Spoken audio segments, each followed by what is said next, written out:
Hello and welcome back to the Atmosphere's Electric. There's Fran, I'm Rich. How are you, bud? Yeah, spot on, you. Yeah, very good, mate. Very good. We've gone early this week with there being a midweek fixture log. So lots to get through, both in terms of catching up with how we did last weekend and going through midweek fixtures.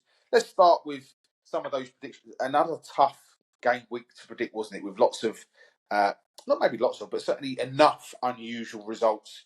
Wolves taking a win at Bournemouth, West Ham winning at Arsenal to throw any kind of acca out this weekend.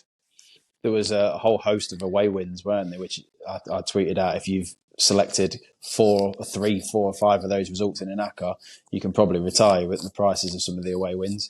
But yeah, I mean, we were just commenting, weren't we, saying when we did our predictions, if you'd have known that Haaland and others out, we might have gone the other way. So they could have looked a little bit better.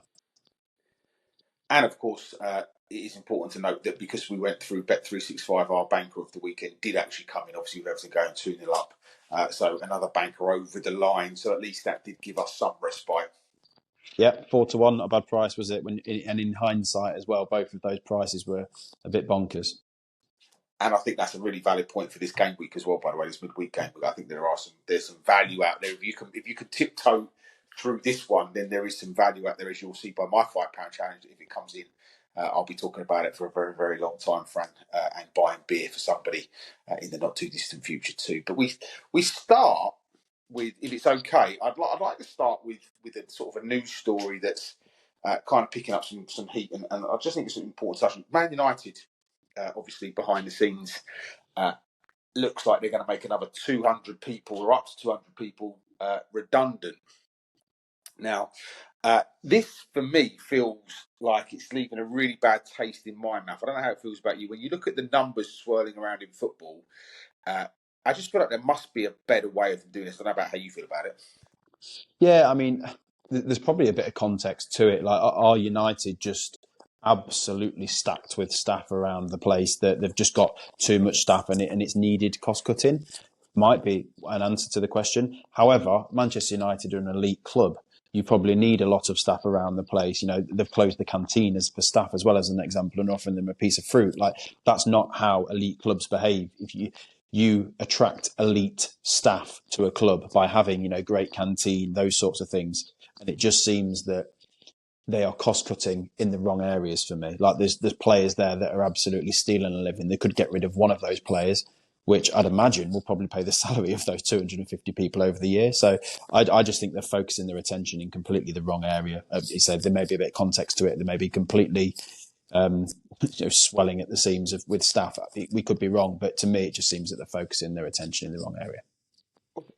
I did that research, right? So, because I think that the football players, at a club like Man United have underperformed based on the cost that they are to the club, right? So again, and I just went straight to the highest earner.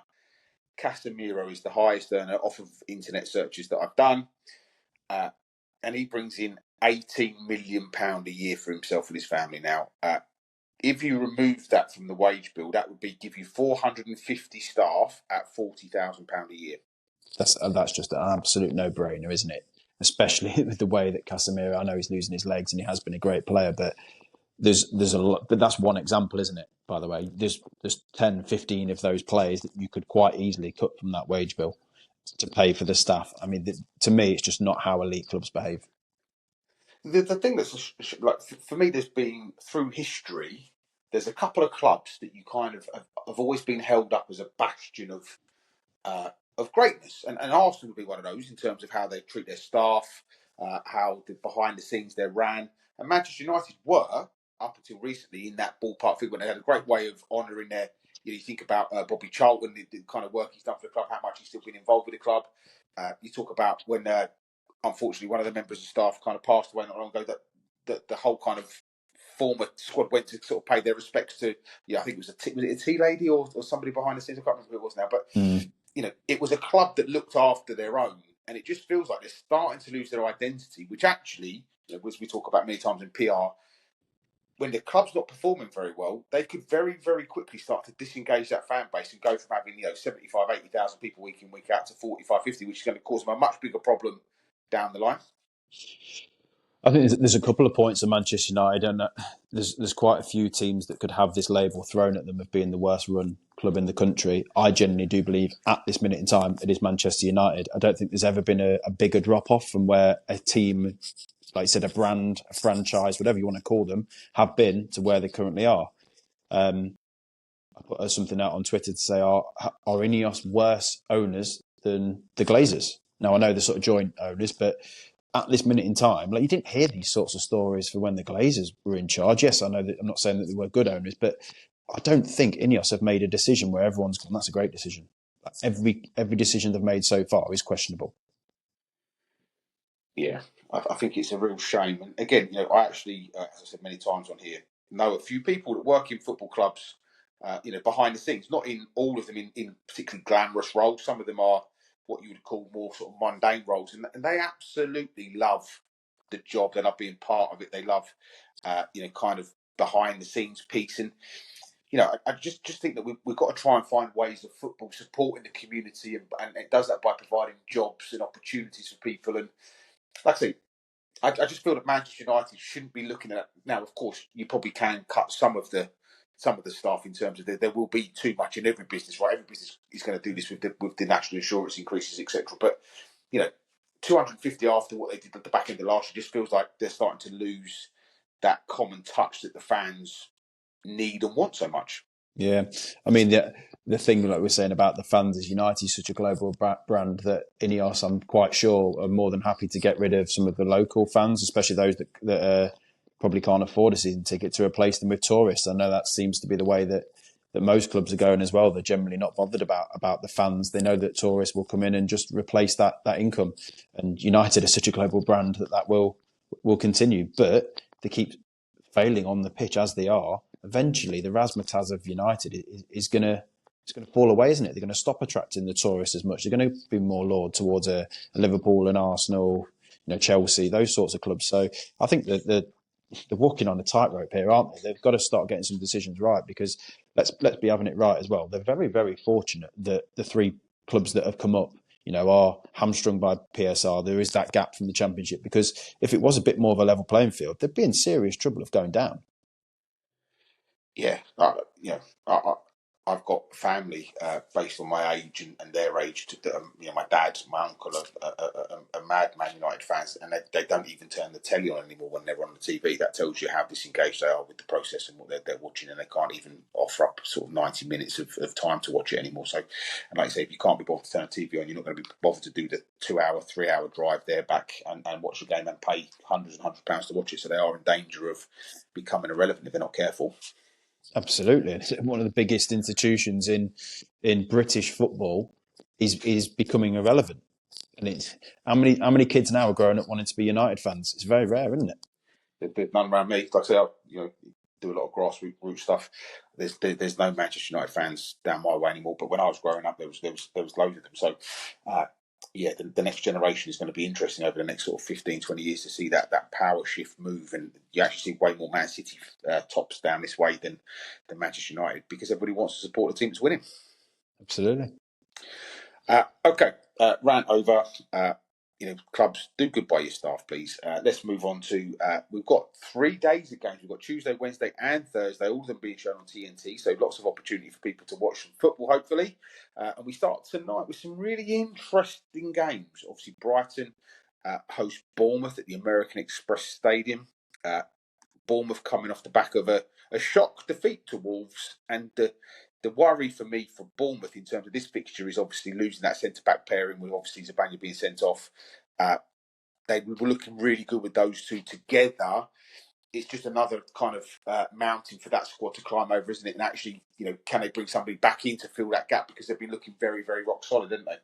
Yeah, and you did right. It was a shock loss to Wolves. Wolves are definitely improving, but the form that Bournemouth are in, you did feel it was pretty much a bit of a banker, really. So, yeah, they'll have to pick themselves up, dust themselves off from that, won't they? And Brighton have hit some form in the right time as well. They seem to be a team that's going forward and scoring goals. But I've seen some injury news for Brighton as well, so I think this is an interesting game. I think they're struggling for a centre half pairing, Brighton, along with Bournemouth. So, to me, there could be quite a few goals in this. Oh, so I think I saw somewhere that is it Veltman and Dunker out? Is that right? Is that right? Yeah, And so Van Hecker as well? I've definitely saw Dunk's out. I think Van Hecken may be available, but Dunk's definitely out. And I think Estupinian is back, but I know Yeah. a couple of other players, key players for Brighton, are out as well. So a bit of an injury crisis for both sides at the back, which could equate to some goals. Just on like, I think I still find it fascinating how different clubs have their kind of injuries kind of reported, and we'll move on to it later, I guess, in more detail when we touch on Arsenal. But I just think there's some very very different sort of perspectives of injuries and the impact it has on teams, isn't there, this season? Yeah, I mean, one key player can be out for a club.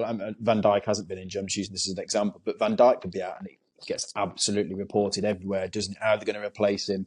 But some clubs, like you said, have 7, 8, 9, 10 injuries, and it just gets reported differently. I think generally it gets reported differently when it has an impact on the team and they lose a game. Whereas, say, Van Dijk's out and Liverpool win, it doesn't normally then get blown up out of proportion, does it? It's just a bit strange, really, how other teams seem to get reported differently with injuries.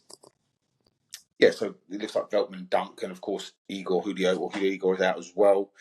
So that is sort of three of their defensive kind of unit with all fit sort of missing. But on the other hand, Bournemouth is starting to get some key players back, particularly in that sort of front area in terms of even this one looks like he's back.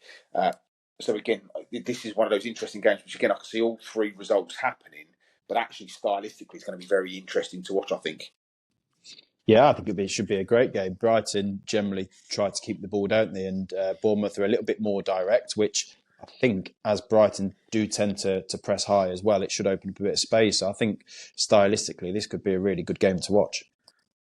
And of course, if Brighton were to go on and win tonight, that would bring them level on points with Bournemouth. Both of them would be on 43. That would put them on a 3-game winning span, which obviously would be fantastic for Brighton in terms of looking up the team. And it's interesting for me that Brighton have got some of those 4 players back in a little bit of form. And one that seems to jump off the page, he kind of disappeared a little bit, but it looks like Matoma is back to that kind of dribbling best. Whether that's because Minter and other people on the other side are giving him space, but it's great to see Karen Matoma back, isn't it? Kind of scoring and causing mayhem down that left wing. He's an unbelievable player, isn't he? The way that he dribbles the ball, we've spoken about his technique before, and he just glides. You wouldn't say particularly quick, but he just glides by players. But I think you've hit the nail on the head. I think Minter's got a lot to play with this. A lot. He's got to have a big hand in why Mitoma has had that upturn in form, purely because the opposition has to worry about 2 players rather than 1, which I know previously we've said that you keep Mitoma quiet. Brighton seem to not have a lot of creativity, do they? But once you've got another winger on the other side, it opens up the pitch a bit more. Yeah, it's not rocket science. If you can kind of pin down the key player without needing to worry about you can double up, can't you? And you don't need to worry about the spaces left behind. But of course, if you've got 2 threats or even 3 threats, as Brighton often do, it makes it much more difficult for that defensive unit to close it down. So obviously we can write off both the championship and the relegation battles as being done and done, with Paddy Power famously paying out on everyone in the league. But obviously top 5, which we think will be enough now for Champions League with the way that the coefficient is going to work, should be enough to get into the Champions League next season. So can we now talk about Bournemouth and Brighton as having a realistic chance of breaking into the top 5, or do you think that's just going to be a step too far for both teams? I think it's going to be difficult for both teams, but they're definitely in with a shout. I mean, I'm looking down the league, and Forest, they seem to have been worked out a little bit. They're only 4 points clear of Bournemouth. Man City are hit and miss. Newcastle seem to be hit and miss at the minute. I think the one thing you can say with Newcastle is they've got a goal scorer in Isak, so I do think they'll make it. Chelsea are dropping like a stone. Villa, good January signing, seems to have picked up a bit of form. So it's going to be interesting because, I'm going down the league. Even Brentford, Brentford win another game and other teams lose. They're in the hunt as well. So it's going to be interesting. It could go all the way down to 11th place, really, who could still be classed as in with a chance of top 5.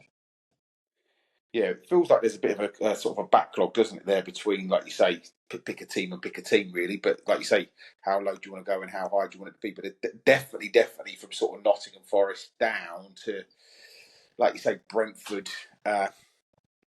Any of them could finish in any position, really, couldn't they? Because it's so difficult to predict these results from a week by week basis. No one's really sort of hitting a rich vein of form at the moment, are they? No, and it could just be you put back-to-back wins together like Brentford have, like Spurs have done, by the way. They put 3 together there and it's taken them, back into sort of mid-table, but you take those results off them, they're really struggling. So, you put back-to-back wins together, it can just leapfrog you up the table. Yeah, it's going to be very interesting. I think, like you say, I agree with yourself. I think probably stretched too far for both teams in terms of Champions League, but there are other European competitions that both of them would grace with. Would be interesting to see how both of them get on it, and even the Europa League next season. I think Bournemouth, if they can keep those players together, would have a really interesting run at that, as with Brighton, of course.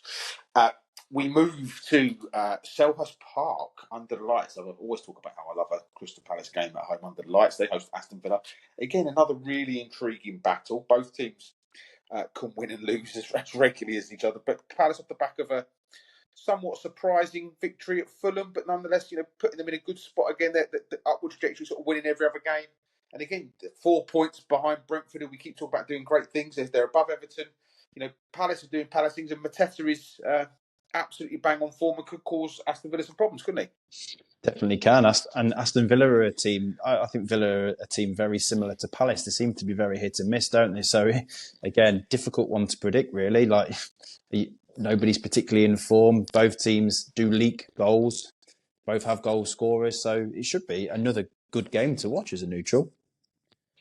The thing that we must touch on, and again, obviously, the injuries are starting to rack up. Obviously, Morgan Rogers went off for Aston Villa. One of their centre backs, I think, was it Konza went off, or Tyrone Mings went off. Tyrone Mings went off with a knock. Obviously, Pau Torres is still out. So actually, defensively, Aston Villa are getting a little bit tight. But the impact of those January signings, again, there's many teams out there that I think have missed a real opportunity here. We think about Arsenal, etc. Rashford and Asensio both have come and hit the ground running and making differences and actually giving Villa even more options off the bench, which means that they can now go for 95, 96 minutes and still look a threat. The Rashford one just seems the most obvious one, doesn't it, really? I think most people thought that wherever he went, that he would end up picking up some form because he can't have been as bad as he was at United. And if he did do that, you got yourself a really good player, which does seem to have happened. I think the Asensio one is probably more of a gamble because he's been unheard of for the past few years after what he was doing at Real Madrid. So, I mean, that's another it's a gamble, but it seems to have paid off. They've got two real quality players there. I mean, Rashford came off the bench, didn't he, as well? So it's completely bolstered their squad and sort of rejuvenated them because they were becoming a bit irrelevant, as we said last week.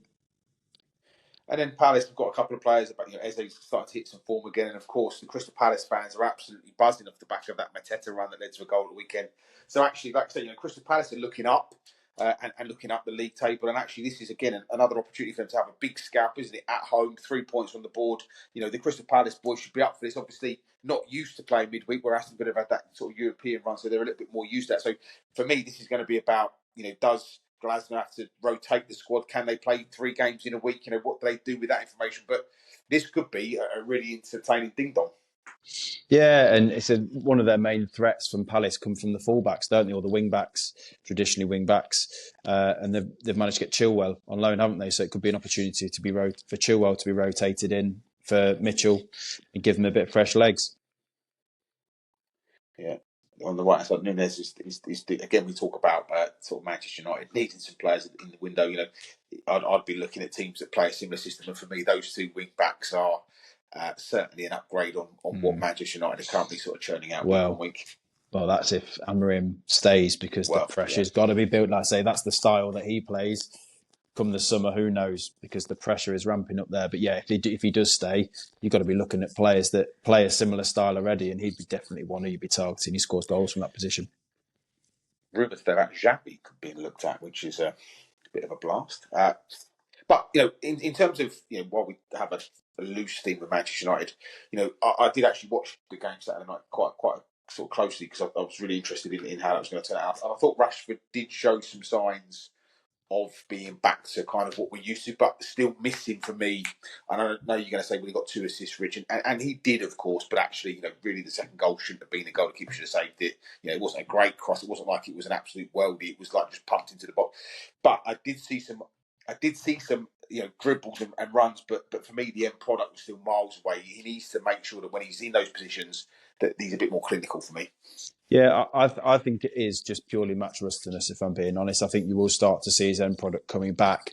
You've got to remember he's been out of that United squad, not even just the 11. He's been out of the squad for a long time. And obviously, he'll probably been training at a completely different intensity, been discarded by Man United. So I think with time and minutes, you'll start to see a different Rashford. What I really like about him is he just seems to have that bit of arrogance back. When he's dribbling with the ball, he's very direct like he used to be. And you can sort of see the old player that was there. Like you said, he just needs to polish that final touch, doesn't he, really? Final cross, final finish. If you can just get that back to where it was, Villa have got a hell of a player on their hands. Yeah, absolutely. Looking forward to seeing what he can do for the rest of the season. Wolves host Fulham at Molineux on Tuesday night again. And now with those 2 wins from their last 3, and let's have it right, even the defeats, to lose to Chelsea, Arsenal and Liverpool out of the last 5 isn't really a disgrace for a team like Wolverhampton. They're now 5 points clear of safety, or 5 points sort of safe, and that's going to be too much for the other teams to. So, do you think we might see a different Wolves now play with a little bit more freedom without that pressure of relegation around their throats, around their necks? I think so. I mean, Wolves are the one team that could get dragged into the relegation zone, but they're far too good to be relegated. They've got a star player in Cunha who will single-handedly drag them out. So, like you said, I think having that pressure taken off them may really benefit them, and they'll be able to pick up a few more points. One thing about this game week is I can see pretty much all games being both teams to score, and I think this game in particular as well will have some goals. Okay, I've got 3, but that won't be the case. But nonetheless, we'll see. We'll come there. Fulham are up and down, right? Like, it's not like the craziest result in football that they lost to Crystal Palace at home at the weekend, but it was a surprise. As was them losing at home to Manchester United, and that sounds crazy to say, but then they go on and beat Newcastle away and Nottingham Forest at home. So it's almost like Fulham are in that stage now, where again one of those teams that get themselves up for the big guys, that are up top of the food chain, but actually struggling against those in and around them. And actually, maybe this is one of those where they might take their eye off the ball a little bit, and actually Wolves do pick up a win just because Fulham, a little bit of flip flops on already, maybe without wanting to kind of upset Fulham fans more than I did at the start of the season. No, that's definitely the phrase, isn't it? They're on the beach, really. They can't really do a lot within the league. They're bang in the middle of the league, can't go down, not going to be challenging for anything. So what have they really got to play for? I mean, they're a good enough team to probably go and beat the lower teams, but that's what you'd expect anyway. But when it does come to it, they seem to lose those games, which you predict. And Palace at home being the prime example. I thought they'd have more than enough to go and score goals against Palace at home. Didn't come to fruition at all. So, yeah, I mean, Fulham are a very difficult team to predict. So, yeah, I mean, you probably have to be leaning towards Wolves at home in this one. Yeah, I think you're probably right. I might have a slightly different, only in terms of I think this could be too tight to call. But again, another one of those games where actually any of the 3 could happen, and I can see it being quite entertaining with, like you say, potentially both teams to score being the shout here. And again, for Wolves, very clear from the get-go, finishing 17th and above is going to be all they need to do this season to keep them in the league and go again in the hope that they can keep the key players, add some players, and kick on.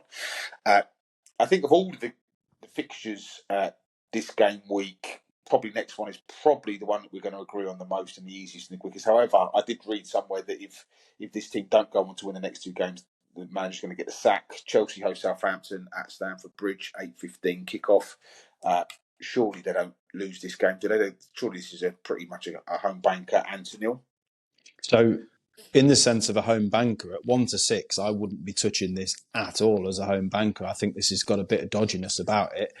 I think we can both agree that we'll probably predict Chelsea to win, but I'm not predicting it with an element of confidence because of the run that they've gone on. They have no plan B whatsoever. Cole Palmer looks a shadow of the player that he was. They've stopped scoring goals, have been conceding goals. So I think Chelsea will win, but I think it's going to be a tight game. I think Southampton will give them a game and they'll definitely score. Okay, so you're going that they're definitely going to score. Okay. Are we, and again, this was from a famous Chelsea fan who played for Arsenal, who works for Sky Sports, so not my words, but his statement was if Chelsea don't win the next 2 games, the manager gets sacked. Is that a possibility for you?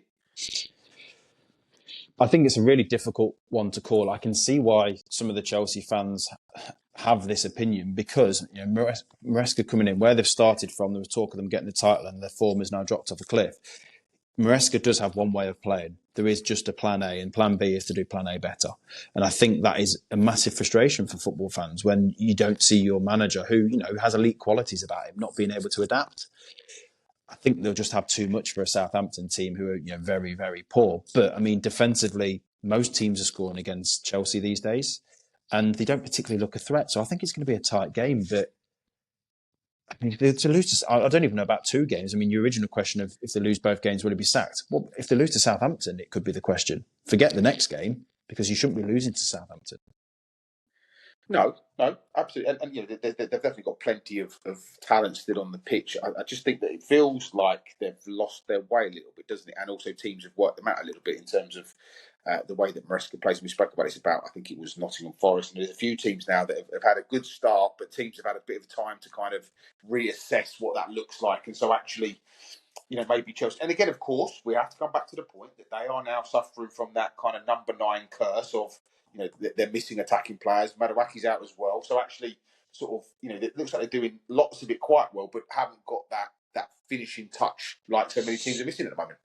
Yeah, and I think that finishing touch and end product and creativity all comes back to Cole Palmer. The fact that he's to me, just looks knackered. He looks out on his feet, if I'm being honest. I think he just needs a rest.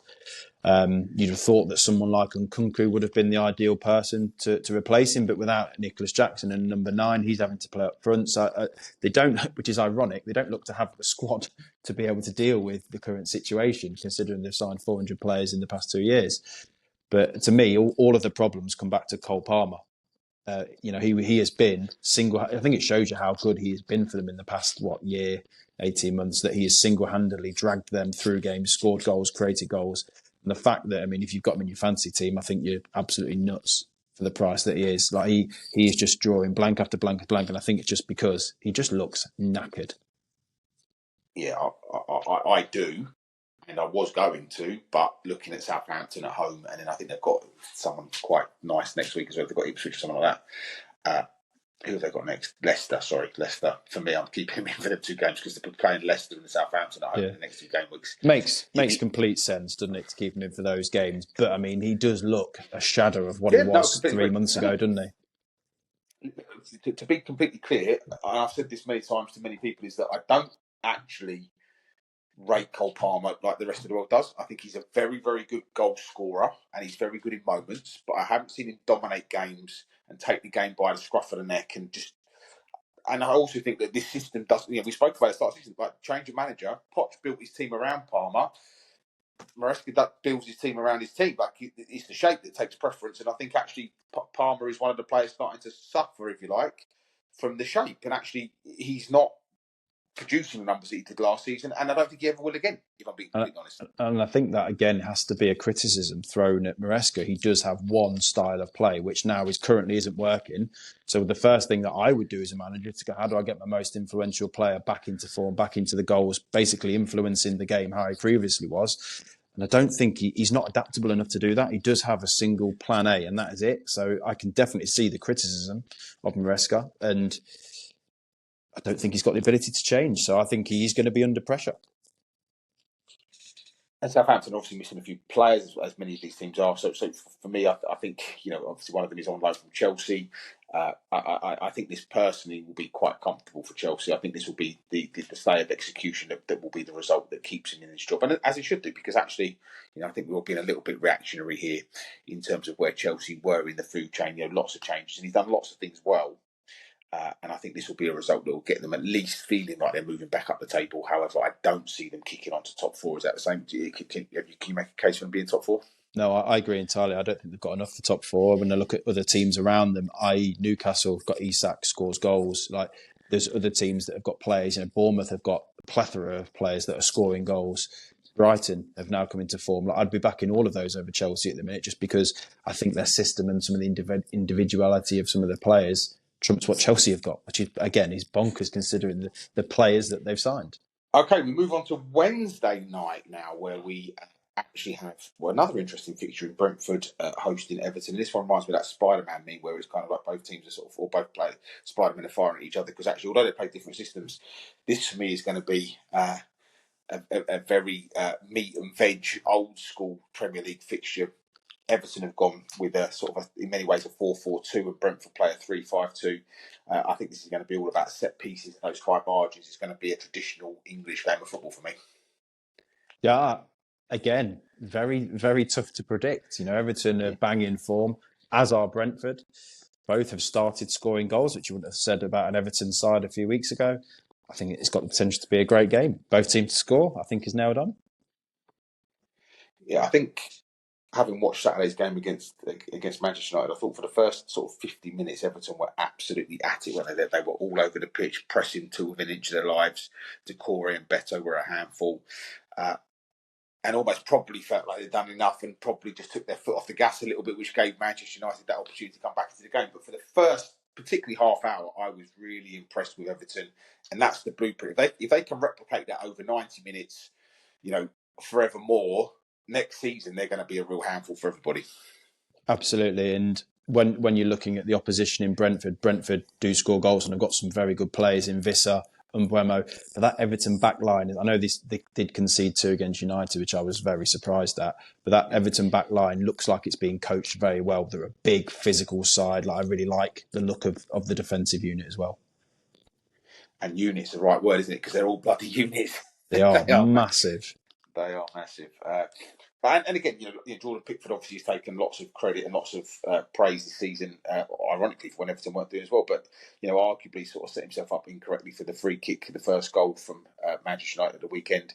But again, Everton, from where they were not that long ago, will be absolutely delighted to be 14 points clear, looking up the food chain. If they can get a win at the tomorrow night, they're going to be only 3 points behind Brentford. That's how close they've brought all this back together again, which feels like a lifetime ago. So actually, for Everton, great piece of business. We spoke about David Moyes arguably being the kind of the best piece of transfer window business done.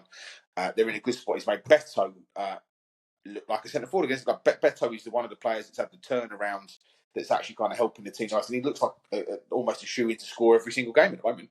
He's this season's Beto from last season. Mateta. Mateta from last season. He's just gone on a bit of a purple patch, hasn't he? But he did get a lot of criticism, and I think because he's a 6'4" unit or whatever he is, like people expect him to be a big target man. He's not a target man, is he? He runs in behind. But he's he's a big gangly striker who runs in behind. He isn't a target man, so I think they've just pigeonholed him wrong. They've not played to his strengths, which now they are playing to his strengths, and you can see the fruits of it. Like he looks a very good forward, doesn't he? See, I don't know, you probably didn't, and I don't know why I did, because I don't normally watch the sort of pre-game build-up to these things because I haven't got the time, but for some reason did catch it on Saturday, and David Moyes came on to speak to the host, and he said that when he arrived, he didn't fancy him, he didn't rate him, he thought he was going to have to sort of get him out.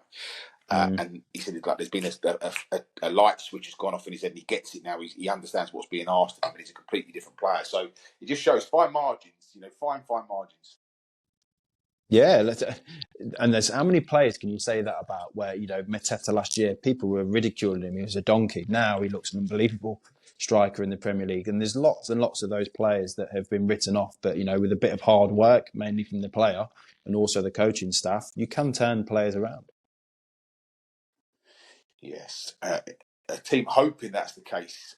We go to Old Trafford for a relegation 6-point. I'm being somewhat facetious. Okay, we're joking, but nonetheless, Manchester United host Ipswich. 7:30 kickoff at Old Trafford. Could this? So again, I don't want to keep talking about people losing their jobs. We just spoke about all them people at Manchester United could be made redundant. But if Manchester United were to lose to Ipswich, does that tip people over the edge, and does it make different conversations start to happen about what's going on with the first team?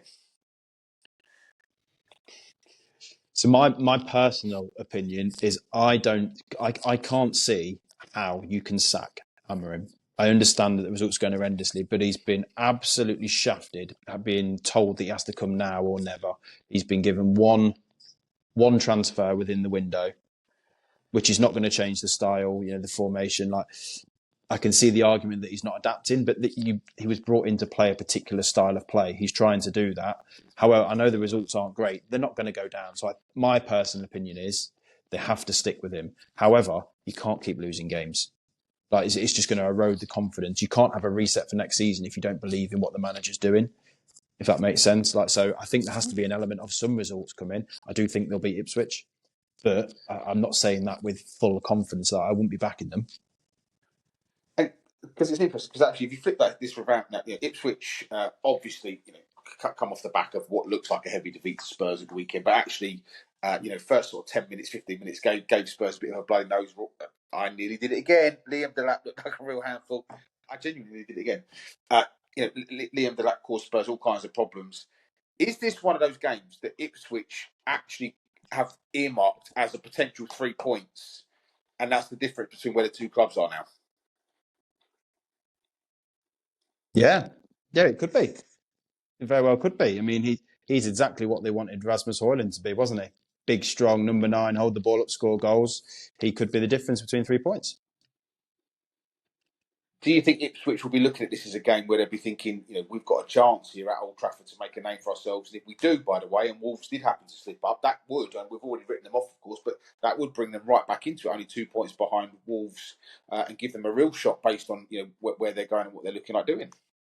I think if you're one of the bottom 3 at the minute, I mean, obviously, including Southampton, because they're in the bottom 3, that if you're not targeting Manchester United to take 3 points, then you've got no chance of staying in the league. At the minute, I'm looking down all of the teams and I'm thinking, who would you want to play, with the exception of the bottom 3? Who would you want to play more at the minute of anyone in the league? And the answer is Manchester United. Yeah, it's a real fall from grace, as we spoke about. We've already touched on it in a couple of different areas. But like I said, I'm with you. If you brought Amarin in because of his style of play specifically, you have to give him the transfer window. You just have to. Like I say, he made it clear that he didn't want to come in mid-season. But I think he's held himself together really well. In all of his interviews, he comes across as being a really open and honest and good guy, doesn't he, in terms of the sort of person and leader that he is. He just needs a lot more time because that squad is not suitable for what he's trying to do. No, I mean, the one thing I'm baffled with, is it Dorgu, the wing back that they brought? Yep. Why he keeps playing him on the reverse flank, I don't know. Like, it makes no sense to me. But he's the only player that was bought for him. And you can't judge him on it. Here's a squad that you've been given. It doesn't suit the style of play that we've asked you to come and implement. So he's playing, round pegs in square holes. Like, it just doesn't make sense to me. He can't be judged fully on what is happening at the minute. He's not been given the tools. No, completely agree. And it would not surprise me if Ipswich, and again, I know that we're not, but if we was going to do a Sky bet, Freeze. this wouldn't surprise me as being one of those that you chuck in. Yeah. I could see Ipswich going ahead in that game. Yeah, I agree. And I promise next week, I'm not going to think about Rory. I'm going to only think of Liam. But I'll say that I won't. The next 3 games, I think, are really, really interesting. Obviously, massive teams, all with different things going on. We start at the City Ground where Nottingham Forest host Arsenal. And when we spoke earlier about injuries and the way they're being reported and the impact it's having, I think if we look at the way that it's being reported for Arsenal compared to Spurs and their injury history, I think it feels to me like it's a very, very different way that they're dealing with it, i.e. Arsenal can't score goals because they're missing their front players. They can't win games because they're missing their front players, whereas Spurs were kind of ridiculed and laughed at and told you just have to get on with it. Is that a fair assessment? Do you see that as being a fair assessment of the difference in reporting on the two situations? No, I think you're absolutely spot on, and I think that is fair. I think the only reason why it probably was being reported that way is because Arsenal have the buffer of not being in trouble. I know, not saying Spurs are in trouble of going down, but there was they were never going down. You look at those 3 promoted sides; they're miles off it. When you look at the position they're in and Postecoglou being under pressure, I think that was probably the reason. Then you lose games, it compounds the misery for the manager, and that's probably the reason. However, I think, Arsenal are not getting as much flack as they should do for not being able to adapt and score goals. Because being second in the league, they should be getting flack for not signing a striker. That's cost them the league. Like, the league's done and dusted. And they seem to be getting a very easy ride from the media. They should be getting crucified for effectively giving up the league in January for not signing a striker and not being able to adapt and score goals when you do have injuries. Because, prime example, you look at Bournemouth, they've lost pretty much all of their forward line, and the form that they've had is unbelievable. Like, the manager has adapted. Yeah, I could completely. I just find it fascinating that a big club that pays good wages could have gone out in the transfer window as Aston Villa did and made some moves and given themselves some more. I mean, let's be honest. Marcus Rashford feels like now an absolute no-brainer for Arsenal. He would have absolutely gone to Arsenal. Well, he's on loan as well. Like I said, you probably didn't even have to negotiate a buy clause. You could have just took him on loan for the season. You could have flopped and you gone there. You go have him back. I will say that I do know that Arsenal had reached their loan limit, so they would have had to do some jiggery pokery. I think they would have had to send Neto back to Bournemouth, but that wouldn't have been the end of the world because Neto's not exactly played many games for Arsenal. In fact, the game that he would have played, he was a cup tie for. So that in itself is another bit of poor management and poorly run club. But on the flip side, Nottingham Forest have gone from being this defensive unit that we all talk about as being, right at the top of the food chain.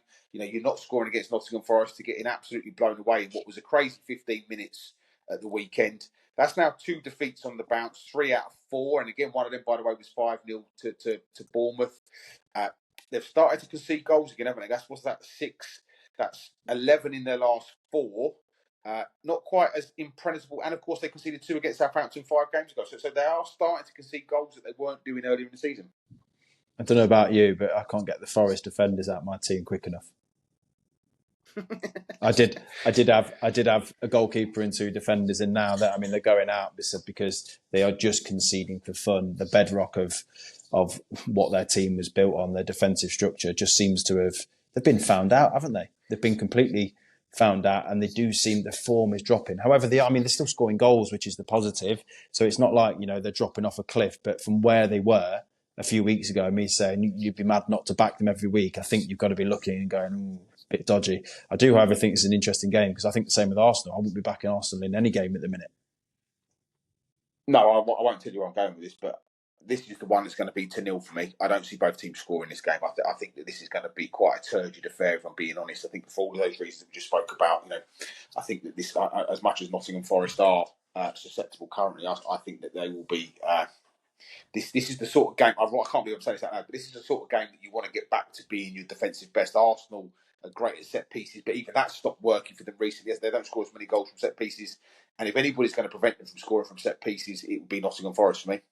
Big Milenkovic getting his head on it. Yeah. No, I think it's an interesting game. I can see both teams scoring, but very low scoring. I can see it being 1-1 just because I think both teams are so susceptible at the minute to conceding goals and also not scoring in Arsenal's case. So, yeah, I can see them both scoring based on not because of good play, just because of how bad the defence has been for Forest at the minute. And will both teams be in the top 4 coming into the season? Arsenal will, without a doubt, because I think they're just too far ahead. I can see them beating the teams that they need to beat to get top 4. I don't think Forest will. Top 4, 5th, they might squeak 5th if they pick up a bit of form, but no, top 4. I don't think Forest will make top 4, but I think Arsenal are too far ahead and will beat the lower teams around them. They need to secure that place. We move to the Tottenham Hotspur Stadium, where Tottenham host Manchester City. Now, this is one of the teams for some reason that Manchester City struggled against. They haven't scored many goals at the stadium. I think they've lost twice to Spurs already this season, one in the Cup, one in the league. The league game was quite embarrassing for Manchester City. But for me, this is how many Manchester City win by. I don't see Spurs laying many gloves on Manchester City at this stage based on the fact that Spurs are still missing a few players, particularly in the defensive unit there, and I think Manchester City will just have far too much because although they did lose at the weekend, they actually didn't play that bad against Liverpool. Once they got their head around it, the second half it was all Man City, wasn't it? I agree. So normally I say to you, don't think Spurs are a bogey side. I just think Man City have hit a nice bit of form. Take out the Real Madrid and the Liverpool game because they've played two. They've played 2 teams that are just better than them at the minute. In all honesty, and also in the Liverpool game, I thought Jeremy Doku was superb. Absolutely tore Trent to bits, and I can see him doing the exact same. I really like Doku. I think he's got a lot to his game, very similar to what we were saying before about finishing touches for Rashford. If he can add that, he'll be world class. I think they will just have too much for Spurs, but again, high scoring game. Both teams to score. I can see Man City just having too much going forwards for what Spurs will be chucking at them as well. Yeah, but Spurs starting to come back to the sort of team that we recognised them as, and we spoke about at the start of the season. That's 3 games on the spin. And interestingly, where they've had a chance to have a couple of midweek rests, someone like Heung-min Son, who we were talking about as being finished, is starting to look like a bit of a player again. And they've now gone, sort of 3 games, only conceding 1, scoring goals. But for me, this is just a game that's just a bit too early in their re-evolution, if you like, and actually, almost anybody else in the league, you might give Spurs a chance, but this is just going to be too much for them. Yeah, I agree entirely. I think anyone but Man City and Liverpool for Spurs, I'd be looking at them thinking, yeah, they could beat those. They've hit form. Their attacking players are scoring goals. They look good. They know what they're doing. But they're just a bit of a different kettle of fish, aren't they? So yeah, I just think with the pace that they've got up front, I think they can really hurt Spurs City. I think Doku, Mamouche, pace going forwards just could hurt that back line. Yeah, it'd be interesting if Haaland is back. Obviously, that does Mm-hmm. make a difference. I think Haaland will be a real menace for Spurs if he is available. And there has been some images going around in the last 24 hours of Romero being back in training, so that does mean that he is close to being back to first-team football. I'm sure it's completely coincidental that Argentina have some games coming up in the not-too-distant future. But nonetheless, it wouldn't surprise me to see maybe Romero on the bench tomorrow night. But fully expect, just to be clear, I'm going Man City and I'm going with Marmouche to score. I think that he will terrorise Spurs and definitely get on the goal sheet. In fact, I've got an interesting 5-player to score acca that I'm looking at doing as well, on top of the crazy 173 to 1 £5 challenge we've got coming up later. Liverpool Newcastle, of course, it's a classic game in terms of memories and Premier League history. It's at Anfield. They've won the league. Does that mean that they might take their eye off the ball? Newcastle are solid, like you've mentioned Isak a few times today, quite rightly. Obviously, Gordon. They've got options off the bench and Harvey Barnes. Defensively, they're pretty solid. Can Newcastle cause an upset here? Is there a chance that they might go there and get 3 points? It's the sort of game that Newcastle get up for. So when they have lost games, I think it's been, based. I'm thinking back to when they lost to Fulham. It's more of a game that they just thought they'd turn up and win. This is the sort of game that Newcastle get up for. So I think this is a bit of a banana skin for Liverpool. Like you said, in their head they could be thinking they've won the league, will just drop off slightly. I don't think they will because they're just too professional. I don't think Slot will let them. So I do think Liverpool win. But this is a huge banana skin. I think Newcastle definitely, with Isak up front, have the ability to hurt Liverpool. I think Virgil van Dijk, after the last game that they played against them, Isak was all over him. I thought Isak dominated Van Dijk, which you don't see and can say very often. So I think this is game of the game week. I think this is going to be a great game. This is the one that I will personally watch. Yeah, there's definitely going to be an interesting battle there for me, because as we spoke, loads and loads about how many teams don't have a number 9. Like even at the weekend, Man City didn't have a number 9. So Van Dijk, you could argue he's having a slightly easier time than maybe some of them in the past, where there was a Drogba, where there was a Rooney, etc. Where there's lots of every week that he was coming up against these great centre forwards, Aguero, whoever it might be. But like you say, this is the one team that do have a forward that physically could trouble Liverpool, with a little bit of Anthony Gordon's pace as well. You need that double act that we spoke about. Just having one's not enough. You need two. This could be quite a high scoring game for me. I can see this easily being over sort of 3.5 goals, as a real entertaining kind of throwback, hopefully. So I mean, I haven't gone. I've gone over 2.5, which would probably tell you where I'm going. But I can definitely see 4, 5, 6 goals being in the game, because both teams predominantly do score a lot of goals. Newcastle have been pretty shaky at the back recently. They seem to be tightening up, but they have conceded a fair amount of goals.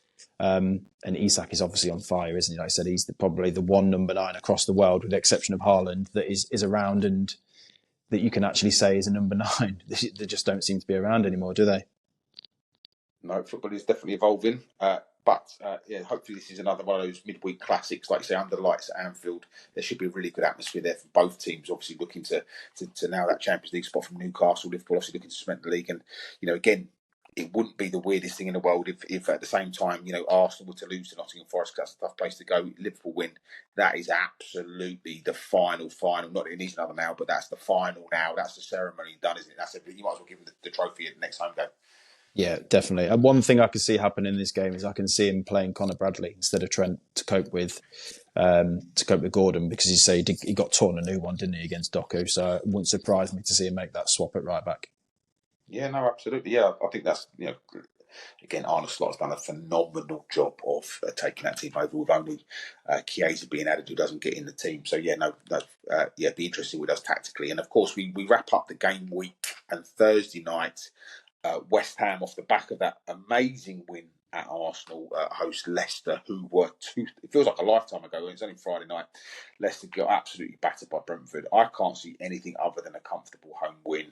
Can you give me any counter argument against that at all. Nope.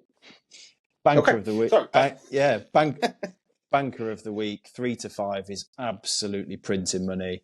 Can't see Leicester scoring, so entertain both teams score. This is one game that has got both teams score no written all over it. Jared Bowen to score as well. Easy money. Put them all in an ACCA. Banker of the week material. Printing money. So you won't be able to read my writing, but so I West Ham 3, Leicester 0, Bowen to score is my. We'll go early. Is my prediction on that one. I think you're quite right. I think that will be very, very comfortable. Leicester huffed and puffed, but Brentford absolutely tore them a new one. And on the break, Brentford looked very good, and Leicester just couldn't cope. And I think that they're just missing, just that quality across the board defensively in midfield. When I think it was 85th minute, they brought Oliver Skip on, and I didn't know who I felt more sorry for, Oliver Skip or the fans, because nobody wanted it, and it just didn't make any sense. But what else could they do? So there just isn't that quality there. Like we joked about the average age of the three strikers, it is about 34, 35. Like I said, Ruud van Nistelrooy needs to take some flack as well. I do feel for him because, again, very similar to what we were saying about Amorim, he has been handed a squad with hardly any investment, but Buonanotte, probably Leicester's most creative player, just constantly being benched for Jordan Ayew and Decadoverive is baffling. When you've not scored 6 now at home, it's just you need to change something. So I can't see, he hasn't changed anything, so I can't see him changing anything for this game, being away from home. I can see him going with the same team to try and be solid, to not concede goals, but it's not going to be enough. So there's potential here to win a lot of money on this game because Leicester don't score goals. They concede a hell of a lot of shots. So you could be adding loads of things to your bet builder here. West Ham to have the most shots, West Ham to have the most corners, all of those sorts of things. And it will just keep boosting your odds. I think there's potential here to make a lot of money on this game. Because 3 to 5 West Ham at home is ridiculous price. Should be 1 to 3. Says the man who won. Was it £350 on Brentford last weekend on the same sort of concept? Was it something crazy like that? Yeah, exactly the same concept of just betting against teams to have the most shots, most corners, because I don't know how the bookies seem to be pricing this. Like West Ham should be 1 to 3 on. Like to be near enough even money is just ridiculous. It's printing money. Yeah, no, completely agree. Can't argue with any of that at all. And like you say, I think it's going to be there's a few teams, aren't there, that for different reasons, Liverpool are going to be kind of feeling like it's a really long wait to get their hands on the trophy, and Leicester and Southampton, and to be fair, are going to have a long wait before they're finally confirmed as going down. And I think it's going to be a really awkward kind of period for a few of those teams, Leicester being one of them. We swing all the way back to our predictions now, and we come back to the first game, which feels like a lifetime ago we spoke about it. Brighton host Bournemouth at the American Express Stadium, 7:30 kickoff on Tuesday. The score will be Brighton 2, Bournemouth 2. That's exactly what I've got. Genuinely, exactly what I've got. 2-2. So we need to put some money on that one coming in. I know that you said you did have a draw actor going on in the background somewhere, so that might be part of it. Crystal Palace host Aston Villa also at 7:30, but this time at Selhurst Park. You have gone for? I've gone for Palace 1, Villa 2. I've gone for Palace 1, Villa 2. There could be a correct score hacker coming on here as well, couldn't there, between us? Well, we have to do it now. Let's see. I think this is where we're going to differ. But let's I think we've got the same on this one. I don't think we have. Go on. Wolves host Fulham at Molineux, 7:30 also on Tuesday. The score will be? And we've got the same, I'm telling you, 1-1. We have got the same. We've got the same. Oh my God. This is never happened before. We haven't got the same here, that's for sure. I can assure you that. Chelsea host Southampton at Stamford Bridge, 8:15 kickoff. So late night for the Chelsea fans. I'll be missing some players tonight at training because they'll be watching that. The score will be? Chelsea 2, Southampton 1. I've gone 3-0 Chelsea. I don't see Southampton scoring. I think Nkunku will score as well, just if you want to throw a little curveball in there. Wednesday night, we move to the G-Tech Community Stadium. Another 7:30 kickoff. Brentford host Everton. The score will be? 1-1. I've gone 1-2. I think Everton will just out Everton Brentford and have enough for the win. So I've gone for an Everton victory there. Old Trafford also 7:30. Hosting Ipswich. The score will be? I don't say this confidently, but Man United 2, Ipswich 1. That's exactly the same score as I have, young man. We're going to be millionaires. We probably should actually look at putting one of these together, shouldn't we, in terms of actual correct scores? I'm not sure we'll have time to do it. We're not got the same on the next one, though. I can assure you of that. Nottingham Forest host Arsenal at the City Ground. Another 7:30 kickoff. The score will be? 1-1. I've gone 1-0 to Nottingham Forest. I've gone 1-0. I just think that this could be, with Arsenal being, perceptionally out of the title race, struggling for goals. I think this could be a very dull, not dull, it'd be entertaining in a different way, but 1-0 home win for me. Spurs host, and remember, we're only allowed to call them Spurs or Tottenham Hotspur now. We're not allowed to reference them as Tottenham. They've sent an email out to all media to ask to be called. Been told off. Too, so, yeah, I don't think it was asked to be. I don't think we're quite relevant enough in the marketplace. But nonetheless, let's follow the rules just in case. Spurs host Manchester City at the Tottenham Hotspur Stadium. There we go. Get all the references. 7:30 kickoff. You think the score will be? I'm going to go for Spurs 1, Man City 3. Oh, I thought I was going to do the same there. I've gone for 1-5 with Mamouche to score. 1-5. I just think that Manchester City will just have way too much going forward for them. Anfield, the ceremonial proceedings start with Liverpool hosting Newcastle, 8:15 kickoff. The score will be? Liverpool 2, Newcastle 1. I've gone 3-1. And then finally, we wrap up the game week with a little bit of West Ham versus Leicester. You think the score will be? The score will be 2-0. Stick your house on. West Ham to win. I've gone 3-0. I've gone 3-0. So, yeah, I don't disagree massively with anything you've said there, but I've gone for 3-0. So, interesting stuff. Now, what we'll do, just quickly, if you want to kind of go through your £5 challenge first, I'll try in the background, see if I can get that put together in terms of the correct scores. I think I'm going to struggle based on I'm a chimp and I don't know what I'm doing, but nonetheless, what's your £5 challenge this week? So my £5 challenge is Man City, Liverpool, West Ham, and then I've also got draw or Villa in my fourfold, and that fiver pays £37.15. Okay, so I've gone for an absolutely bonkers, crazy monster one. It's a I did warn you, it's a monster. But on paper, right? But on paper, it's actually possible. So I've gone for Nottingham Forest to win, as I've just alluded to. I've gone for Manchester City to win.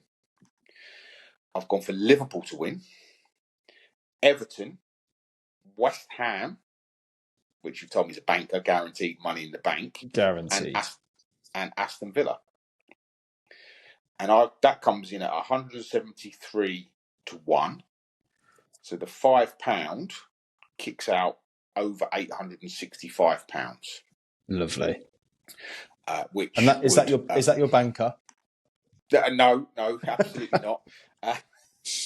I'm sorry to disappoint, but no, that's not a banker. I think the banker of the week for me will be Chelsea, albeit very dull and very boring. Nonetheless, they will win. And if you add that with West Ham, the odds will work out not too bad over the two games, albeit, like you say, Chelsea probably are a little bit too short in the real sense. I'm nearly there, by the way. If you just give me 2 seconds, I'm nearly there in terms of putting together what ours is in terms of the correct scores that we pulled together. So whilst you do that, I'll say if you want to listen to the episode, it will be on Spotify, it'll be on Apple Podcasts. It's also going out on YouTube.